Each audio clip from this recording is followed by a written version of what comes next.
hot take that is not hot. It's just a take, honestly. Um, there's nothing that you can do to convince me that people who are wealthy or who have grown up wealthy, and when I say wealthy, that is something that is also subjective.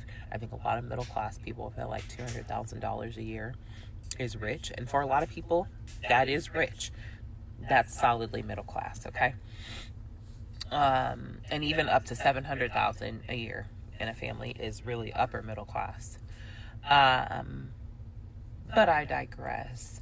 I've noticed though, and I literally say this because I've witnessed it, I've watched it, I grew up um, around these people, and what I'm observing is that the more money that your family has, your SES, the less empathy is embedded into your psyche.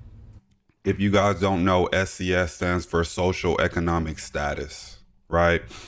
Do want to touch on something. I would agree if you're making about $200,000 a year, again, depending on where you live, you're comfortable. You're real comfortable. You're middle class, being that you're not spending as much as coming. You're not spending as much as you have coming in, because I would say for a majority of the states, $200,000. Again, I live in the Southeast. After taxes, you're probably looking at about 140 net take home. That's enough money for you to be able to essentially save, invest, max out your Roth IRAs. You can even limit your taxes even more if you have an employer and you just, defer your taxes through your 401k.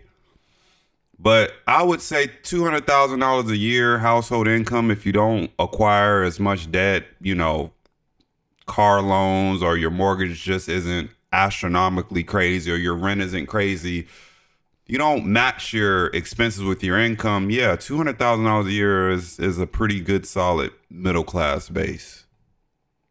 On the upper side of middle class, I would say that. 700,000, you lost me.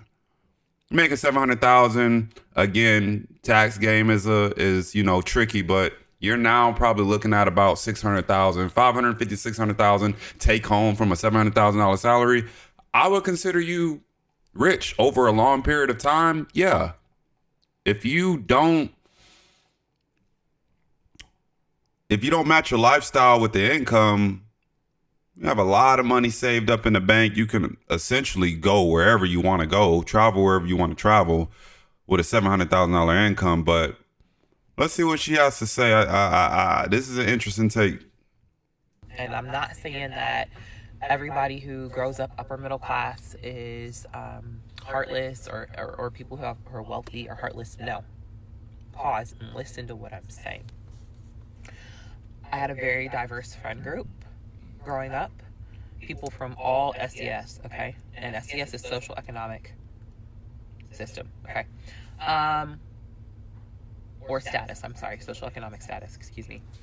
And I noticed that my friends with single parents, my friends who, quite frankly, were living in poverty, um, friends who lived in older homes, maybe just two bedroom, with a large family because that's what they can afford, were the most kind, giving, empathetic people. And the other group of kids that I was around whose parents, had money, either their parents had money and grew up with money, and then their parents were now wealthy, or their parents were wealthy by nature of their job. Oh my goodness. Um, Things that you think are innate are not. And empathy, it's one of them. And I know there's got to be a study somewhere that proves what I'm saying and has more in depth talking points on the matter. But I am 90% certain that I am correct in my assertion or my hypothesis that the more money a person grows up in, the less they are empathetic to the struggles of other people. And I completely 100% agree. At least from my knowledge, my life experiences, right? Because you don't have anything else to go off of. You know, they say there's a reason why when your parents, your dad or your mom, they came from the struggle, they value the dollar a lot more than when they do make it and they do have offsprings, they do have kids. The kids don't value the hustle. They don't value the hustle as much because they didn't have to grow up in the same circumstances, the same environments that their parents did. They didn't have to jump off the porch at sometimes as early as 14, 15 to get a job to help the family pay bills. Maybe they didn't get in a situation where they were involved in teenage pregnancy and they had to go through the struggles of navigating life. They had the resources of not knowing what it's like to not have heat in the house, not having the money to pay bills and have heat in the house and using a stove to stay warm. They don't know what it's like to take a shower, take a bath in the dark because the electricity got cut off. So they don't value money. They don't value how hard it is to make money. Now, in the same sentence, we're in a day of age where opportunities have never came easier than they have before. But at the same time, you still got to put in the work. Why do you think a lot of people that have money, whether it's actors, athletes, their children don't have the same drive or they're not as good as their parents were? They don't have the same drive to be as great as their parents were because they grew underneath the covering and was sheltered from what's really out here in the real world.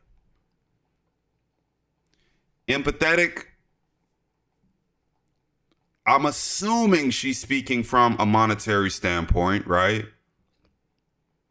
Or it could be from a standpoint where the people that she grew up with that had money, they thought they were better than other people because of their socioeconomic status.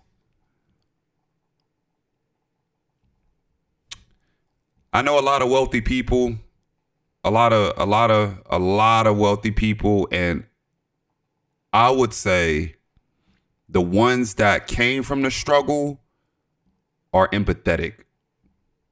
They have empathy. But the ones after that was born into it, it's rare if you get that. And it just is what it is. I even see it in where I live. I live in the suburbs, which is fine, whatever. Not my preferred living space. I'll tell you that. I if we're talking about preferred living spaces, I prefer metropolitan area, and I will expand on that later. But the suburbs, not all of it, but a lot of it is rife with lack of empathy, and people move to the suburbs, I think, because of the nature of sameness. Same houses, same schools, quiet, lack of diversity, which is whatever. But other things that are lacking, empathy. And you can argue in the comments if y'all want, but I'm telling y'all, it's once you see it, you can't unsee it. And I think that's why when people are like, I'm moving out of the city to the suburbs, I'm like, that's telling me a lot. That's telling me a lot. So anyway, what are your thoughts? She's cooking, except for the last part. I mean, you can't judge somebody for doing what they want to do, or having preferences, right? You can't be mad at somebody having preferences. They have preferences. They have preferences. We're in America. We can live wherever we want to, but I would say she's pretty much spot on. Again, at least from my knowledge and the amount of years that I have living, my experiences, I can agree with that to some point. Y'all let me know. Y'all let me know in the comments. I love you guys. I appreciate you. Thank you for continuing to rock with me. I'll see you guys on the next one. Thank you.